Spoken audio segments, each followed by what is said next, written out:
Hello everyone, दृष्टि के teaching exam YouTube channel में एक बार फिर से आपका स्वागत है। मैं हूं गीतांजलि। जैसा कि आप जानते हैं कि हम यहाँ पर एक खास कंसेप्ट सीरीज को लेकर आए हैं जिसका नाम है जियोग्राफी कंसेप्ट टॉक।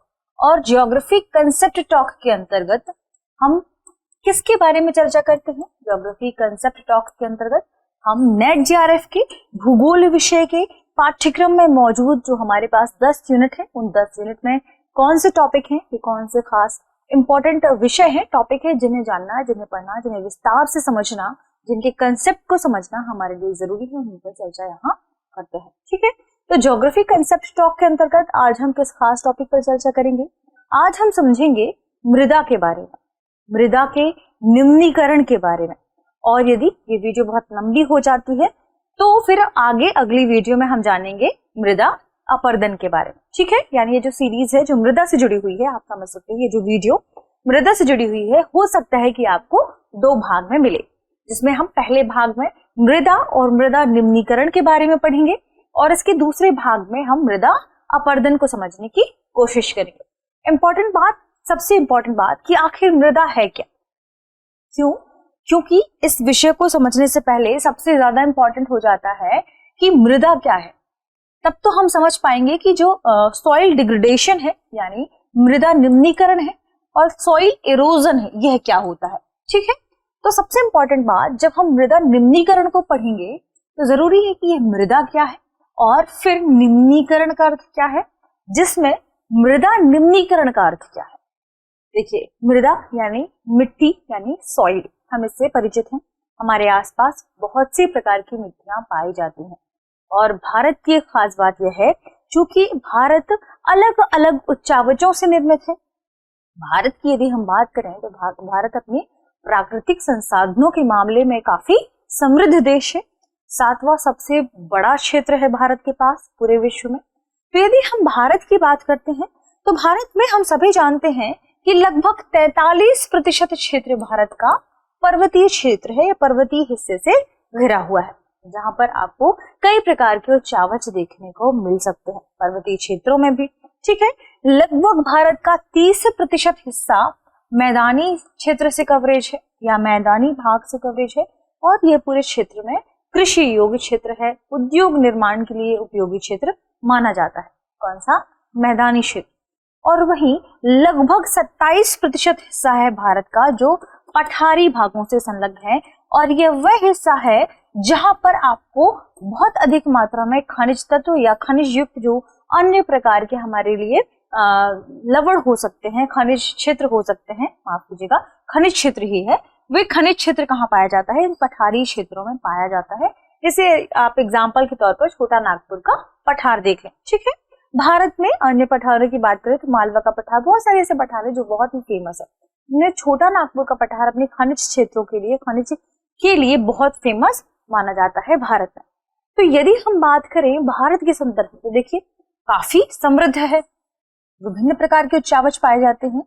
और इससे इंपॉर्टेंट बात यह कि भारत में जो मृदा है, जो सॉइल है, वह अपनी लगभग सारी कंडीशंस फुलफिल करते हैं। जैसे भारत में कई प्रकार की मृदाएं पाई जाती हैं। इन सभी अवस्थितियों के आधार पर पर्वत में, पठारों में, मैदानी क्षेत्रों में अलग अलग प्रकार की मिट्टी देखने को मिलती है, जिसमें अलग अलग प्रकार की कृषि से संबंधित जो कार्य हैं वे किए जा सकते हैं। अलग अलग प्रकार के अनाजों का यहाँ उत्पादन किया जाता है। और भारत के बारे में खास बात क्या है कि भारत एक कृषि प्रधान देश है, यानी यहाँ मृदा की महत्वता, मृदा की इंपॉर्टेंस और ज्यादा बढ़ जाती है। तो जब हम मृदा की बात करेंगे, ध्यान रखें, हम सबसे पहले समझने की कोशिश करेंगे मृदा को, मिट्टी को, सॉइल को, कि आखिर यह है क्या। सॉइल के बारे में खास बात, यह हमारी पूरी जो परत पाई जाती है भारत में, उस परत में सबसे जो ऊपरी परत है वही मृदा है। सबसे ऊपरी परत क्या है? मृदा है। लेकिन केवल सबसे ऊपरी परत आप इसे नहीं कहेंगे, यानी आप कहेंगे कि हमारे भूतल पर या हमारे भूपटल पर पाई जाने वाली वह सबसे ऊपरी परत जिससे पौधों के लिए, पौधों की वृद्धि के लिए, पेड़ पौधों की वृद्धि के लिए क्या नेचुरल सोर्सेस प्राप्त होते हैं। प्राकृतिक फोर्सेस स्रोत प्राप्त होते हैं किस चीज के? पौधों की वृद्धि के लिए। अब ये नेचुरल सोर्सेस क्या है? तो ये है पोषक तत्व, पोषक तत्व, जल और आवश्यक खनिज, आवश्यक खनिज। इनकी आपूर्ति होती है किसके माध्यम से? इस ऊपरी परत के माध्यम से, यानी यह ऊपरी परत इन सब से क्या है? समृद्ध है। तो ध्यान रखिएगा, जब भी आप मृदा की डेफिनेशन दी कहीं भी, क्योंकि मृदा अपने आप में इंपॉर्टेंट है, तो जब भी आप कहीं मृदा के बारे में कहें तो ध्यान रखिएगा कि मृदा या मिट्टी पृथ्वी की वह ऊपरी परत है जिसमें या इस परत में या यह परत पौधों की वृद्धि के लिए क्या है? प्राकृतिक सोर्स हमें प्रदान करती है। और ये प्राकृतिक सोर्स कौन से हैं? ये पोषक तत्व हैं, ये जल हैं एवं अन्य जो खनिज लवण हैं जो हमारे इस मृदा की समृद्धि के लिए और पौधों की उपजाऊपन के लिए, उनके उत्पादन के लिए क्या है? जरूरी है। ठीक है, तो अब मृदा के बारे में खास बात क्या कि मृदा किससे लैस है, यानी मृदा में कौन कौन सी चीजें पाई जाती हैं? तो मृदा में खनिज कण पाए जाते हैं। मृदा में क्या पाए जाते हैं? जीवाश्म पाए जाते हैं। ध्यान रखिएगा, मृदा यानी सॉइल के बारे में जब हम बात करेंगे तो मृदा क्या है? मृदा पृथ्वी की ऊपरी परत है जहां खनिज कण पाए जाते हैं, जहां जीवाश्म पाए जाते हैं, और इन सभी की उपस्थिति की वजह से यह क्षेत्र क्या है? यह उपजाऊ चीज है। और उपजाऊ चीज किस लिए? क्योंकि भारत कृषि प्रधान देश है, तो यहाँ पर विभिन्न प्रकार की कृषि सामग्री उत्पादन किए जाते हैं। ठीक है, विभिन्न प्रकार के अनाजों का उत्पादन किया जाता है और यही मृदा है। ठीक, अब बात करें मृदा के संदर्भ में ही, तो देखिए मृदा अलग अलग तरीके से इसका निर्माण होता है। इंपॉर्टेंट बात कि भारत चूंकि कृषि प्रधान देश है और वर्तमान समय में जो मृदा का निम्नीकरण है वह लगातार बढ़ रहा है। मृदा का यानी सॉइल डिग्रेडेशन जो है वह लगातार बढ़ रहा है। सॉइल डिग्रेडेशन के बारे में ध्यान रखिएगा, यह दरअसल एक मृदा के लिहाज से यदि हम देखें तो हानिकारक प्रभाव है। कैसे हानिकारक प्रभाव है? क्योंकि जो मृदा में उर्वर शक्ति पाई जाती है, मृदा में जो गुणवत्ता पाई जाती है, क्योंकि मृदा में विभिन्न प्रकार के खनिज तत्व हैं, पोषक तत्व हैं, विभिन्न प्रकार के खनिज भी पाए जाते हैं, जल पाए जाते हैं, और ये सब मिलकर क्या करते हैं? मृदा को अधिक उपजाऊ बनाते हैं, मृदा को अधिक उर्वर बनाते हैं, जिसकी वजह से अनाज या कृषि प्रधान जो देश है उसमें उत्पादन या उत्पादकता क्या होती है? बढ़ती है। लेकिन लगातार कुछ कारण ऐसे देखे गए हैं जिसकी वजह से जो मृदा है इसमें डिग्रेडेशन देखने को मिला है, इसमें निम्नीकरण देखने को मिला है। तो अब हम समझेंगे सॉइल डिग्रेडेशन को, या आप कह सकते हैं हम समझने की कोशिश करेंगे मृदा निम्नीकरण को कि आखिर यह क्या है। यदि मृदा निम्नीकरण की बात करें तो ध्यान रखिएगा, मृदा निम्नीकरण का अर्थ है कि हमारे पास जो खनिज तत्व युक्त, हमारे पास जल युक्त, पोषक तत्व युक्त जो मृदा है, उस मृदा में कहीं ना कहीं उसकी उर्वर शक्ति में, उसकी गुणवत्ता में ह्रास देखने को मिला है, इसमें कमी देखने को मिली है। तो सॉइल डिग्रेडेशन को यदि डेफिनेशन के रूप में पूछा जाए कि यह क्या है, तो ध्यान रखिएगा कि मृदा की गुणवत्ता एवं उसकी उर्वरता में जो ह्रास देखने को मिलता है वही मृदा निम्नीकरण कहलाता है। ठीक है, मृदा की गुणवत्ता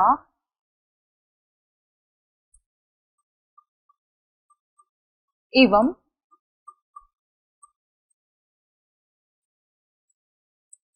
उर्वरता में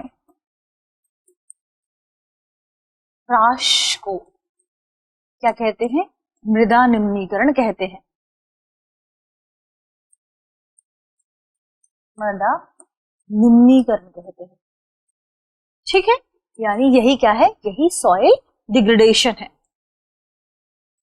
अब चूंकि भारत कृषि प्रधान देश है तो जरूरी क्या है कि भारत के लिए यह समस्या एक बड़ी गंभीर समस्या बन गई है, क्योंकि हमारे लिए तो उत्पादन का क्षेत्र क्या है? यही अनाज है, और ये इन अनाजों का उत्पादन कहाँ होता है?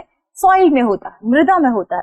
तो मृदा को उपजाऊ बनाना ज्यादा इंपॉर्टेंट है, ना कि यहाँ पर हमें अवॉइड करना होगा सॉइल डिग्रेडेशन को।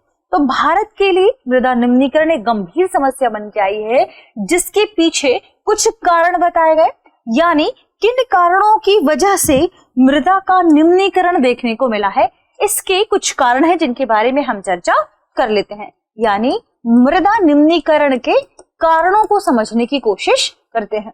मृदा निम्नीकरण के यदि हम कारणों को जाने तो इसमें सबसे जो आपने देखा होगा इम्पोर्टेंट चीज देखी गई कि किस वजह से सबसे ज्यादा सॉइल डिग्रेडेशन देखने को मिलता है, तो वह है लगातार सॉइल में लवणीकरण की मात्रा, क्षारीयकरण की मात्रा क्या हो रही है, बढ़ रही है। तो ध्यान रखिएगा, लवणीकरण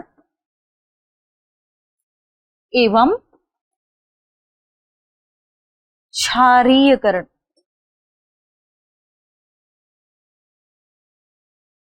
यह क्या है? क्योंकि अब आपसे यहां पर यह भी पूछा जाएगा कि मृदा का लवणीकरण और मृदा का क्षारीयकरण क्या है। तो इंपॉर्टेंट बात इसमें क्या आपको ध्यान रखना है, मृदा का लवणीकरण का मतलब क्या, मृदा के अन्य पोषक तत्वों में क्या हो गई, कमी आ गई। यानी मृदा निम्नीकरण का एक मुख्य समस्या क्या है, मृदा का लगातार लवण होना और मृदा में लगातार क्षारीय तत्वों का बढ़ना। यानी इस समस्या से कौन सा क्षेत्र जूझ रहा है, ये भी इंपॉर्टेंट है क्योंकि आपको ये ध्यान रखना होगा। तो जो भारत में मुख्यतः हरित क्रांति वाला क्षेत्र रहा है, पंजाब, हरियाणा, उत्तर प्रदेश का कुछ क्षेत्र, राजस्थान का कुछ क्षेत्र, तो ध्यान रखिए जो भारत में राजस्थान का जो गंगानगर वाला क्षेत्र है, हम उनकी बात कर रहे हैं। तो दरअसल इन क्षेत्रों में हरित क्रांति के प्रभाव की वजह से कुछ तटीय क्षेत्र भी हैं, उन तटीय क्षेत्रों में भी लगातार जल की वजह से, जल भराव की वजह से मृदा में जो पारगम्यता है, उस पारगम्यता को प्रभावित किया गया है। और इसे पारगम्यता को प्रभावित करने की वजह से, तटीय क्षेत्रों में होने की वजह से, लगातार जल भराव की वजह से, लगातार सिंचाई में वृद्धि की वजह से, नहरों के समीपवर्ती क्षेत्रों में आपने देखा होगा जहां पर तटीय क्षेत्र है, वहां पर जल भराव की वजह से जो मृदा है वह अधिक लवणी हो गई है, वह अधिक क्षारीय हो गई है। तो इस वजह से मृदा का लवणीकरण, इसका क्षारीयकरण बढ़ गया है और इससे मृदा निम्नीकरण अधिक देखने को मिला है। ठीक है, ये हमने पढ़ा हमारे पहले कारण को। दूसरे कारण में यदि हम चर्चा करें तो उसमें आ जाता है जल भराव। ध्यान रखिएगा, जल भराव मृदा निम्नीकरण का एक दूसरा महत्वपूर्ण कारण देखने को मिला है या इसे महत्वपूर्ण कारक के रूप में शामिल किया गया है। तो हमने देखा होगा बहुत सारे क्षेत्रों में, आप देखते हैं तटीय क्षेत्र भी हमारे भारत में स्थित है। आप यदि हम बात करते हैं मैदानी क्षेत्रों की, तो मैदानी क्षेत्रों में हम सभी जानते हैं कि बहुत सी प्रकार की नदियां प्रवाहित होती हैं, जिसमें गंगा नदी, मध्य प्रदेश की बात करें तो नर्मदा, ताप्ती और सोन नदी, बहुत सारी नदियां हैं जो पठारी क्षेत्रों से भी प्रवाहित होती हैं, मैदानी क्षेत्रों में आती हैं, और कुछ नदियां मैदानी क्षेत्रों में भी प्रवाहित होती हैं। इन नदियों की वजह से लगातार क्या हुआ है, बहुत सारे ऐसे क्षेत्र हैं जहां पर जल भराव देखने को मिला है। ये जल भराव लगातार कई समय तक देखने को मिला और इस जल भराव की वजह से ऐसा देखने को मिला कि जो मृदा है वहां पर पानी भरा हुआ है, मानवीय गतिविधियां भी संचालित हुई हैं और मानवीय गतिविधियों की वजह से भी जल भराव अधिक देखने को मिला। ध्यान रखें, इसका कारण केवल मैदानी क्षेत्रों से नदियों का प्रवाहित होना ही नहीं बल्कि मानवीय गतिविधियां भी हैं। मानवीय गतिविधियां, उन्होंने जल भराव को क्या किया, प्रभावित किया। मानवीय गतिविधियां और मैदानी क्षेत्रों में नदियों के प्रवाह, इसकी वजह से क्या देखने को मिला है, जल भराव देखने को मिला है और इसने मृदा की उर्वरता को क्या किया है, प्रभावित किया है। तीसरा कारण है मृदा निम्नीकरण में यदि आप शामिल करने की यहाँ पर कोशिश करें तो मरुस्थलीकरण।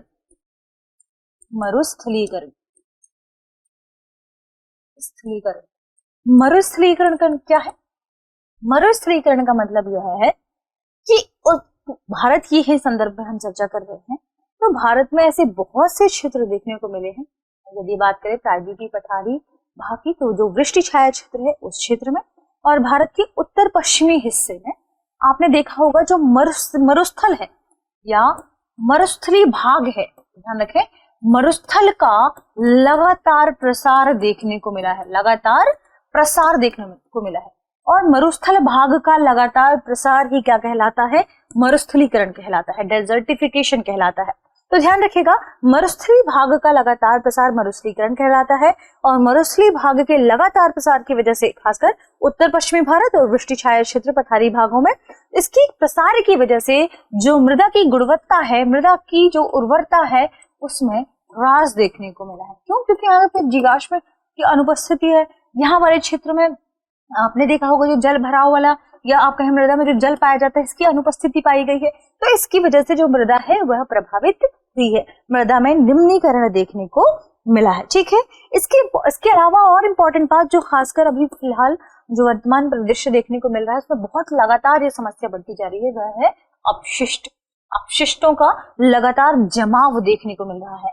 तो इसका एक और कारण है अपशिष्ट पदार्थों का जमाव। अपशिष्ट पदार्थों का जमाव, अपशिष्ट पदार्थों का, जैसे खनन वाले क्षेत्र से अपशिष्ट पदार्थ निकलते हैं, उद्योग से अपशिष्ट पदार्थ निकलते हैं, लोगों के घरों से, नगरों से, शहरों से अपशिष्ट पदार्थ निकलते हैं। और ये सभी प्रकार का अपशिष्ट जो उपजाऊ मृदा है, जिस मृदा में खेती होती है, गुणवत्तापूर्ण मृदा है, उसमें जाकर ये जम जाते हैं। तो इन अपशिष्ट पदार्थों के जमाव की वजह से जो उपजाऊ भूमि है, उपजाऊ मृदा है, वह लगातार प्रभावित हो रही है। उपजाऊ भूमि में इनके जमने की वजह से हमें क्या देखने को मिलता है? मृदा निम्नीकरण हमें देखने को मिलती है। मृदा निम्नीकरण की समस्या हमें देखने को मिलती है। क्यों? क्योंकि ये तो दब गए, अपशिष्ट इतनी अधिक मात्रा में ऊपर आ गए हमारी मृदा के पास, और इसके अलावा कुछ ऐसे हानिकारक पदार्थ अपशिष्ट निकलते हैं जो मृदा की गुणवत्ता को प्रभावित करते हैं और इससे मृदा में निम्नीकरण, मृदा की उर्वर क्षमता में ह्रास देखने को हमें मिलता है। ठीक है, अपशिष्ट पदार्थों के जमाव के बाद जो अगला कारण है वह है कृषि भूमि का अवैज्ञानिक प्रयोग। ध्यान रखिएगा, कृषि भूमि का अवैज्ञानिक प्रयोग। अब यह क्या है? कृषि भूमि का अवैज्ञानिक प्रयोग क्या है? ध्यान रखिएगा, कृषि भूमि के अवैज्ञानिक प्रयोग का मतलब है कि आप जिस क्षेत्र में निवास कर रहे हैं, मान लीजिए पश्चिम बंगाल की हम एग्जाम्पल ले लेते हैं, यहाँ पर धान की खेती अधिक होती है, ठीक, लेकिन पश्चिम बंगाल में धान की खेती अधिक होने की वजह से लगातार वहां धान को ही उपजाया जा रहा है। कई ऐसे क्षेत्र हैं जहां पर मान लीजिए दलहन की खेती अधिक होती है, तो लगातार वहां एक ही फसल उगाई जा रही है। तो ध्यान रखिए, हम या हमारे पूरे क्षेत्र में, या हम भारत की ही बात करें, मृदा के ही संदर्भ में ही चर्चा करें, तो कहीं ना कहीं फसल चक्र आपने सुना होगा। फसल चक्र का मतलब यह है कि लगातार आप एक ही प्रकार की फसल का उत्पादन ना करें, क्योंकि लगातार एक ही स्थान पर एक ही फसल के उत्पादन के करने से मृदा में गुणवत्ता या मृदा की गुणवत्ता प्रभावित होती है, इसकी उर्वर क्षमता में कमी देखने को मिलती है। तो ध्यान रखिएगा, कृषि भूमि का अवैज्ञानिक प्रयोग दरअसल यही है कि आपके पास जो कृषि युक्त भूमि है उसमें आप कुछ विशेष प्रकार की फसलों को ही लगातार उपजा रहे हैं। कहीं आप जूट की खेती कर रहे हैं तो लगातार आप जूट की खेती कर रहे हैं, कहीं आप नील की खेती कर रहे हैं तो लगातार आप नील की खेती कर रहे हैं। इससे मृदा का जो उपजाऊपन है वह कमजोर होता है, इसकी गुणवत्ता कम होती है। तो इस प्रकार के अवैज्ञानिक प्रयोगों से बचना है, लगातार फसल चक्र को अपनाना है और मृदा में जल प्रबंधन को विशेष तौर पर ध्यान रखना है। सिंचाई या जल प्रबंधन, ध्यान रखें, सिंचाई की मात्रा भी बहुत अधिक नहीं कर देनी, क्योंकि कई ऐसे क्षेत्र देखने को मिले हैं जहां पर सिंचाई की मात्रा बहुत अधिक कर देने से भी उस पूरे क्षेत्र को प्रभावित किया गया है। इंपॉर्टेंट बात खास तौर से कृषि भूमि के वैज्ञानिक प्रयोग में आपको शामिल करना है कि हमारे पास जो कृषि की भूमि है, जो मृदा है, जहां हम फसल उगा रहे हैं, उस पूरे क्षेत्र में यदि आप अधिक रासायनिक उर्वरकों, अधिक रासायनिक कीटनाशकों का प्रयोग करते हैं, उर्वरकों का प्रयोग करते हैं, तो इससे भी मृदा की गुणवत्ता प्रभावित होती है, मृदा में ह्रास देखने को मिलता है।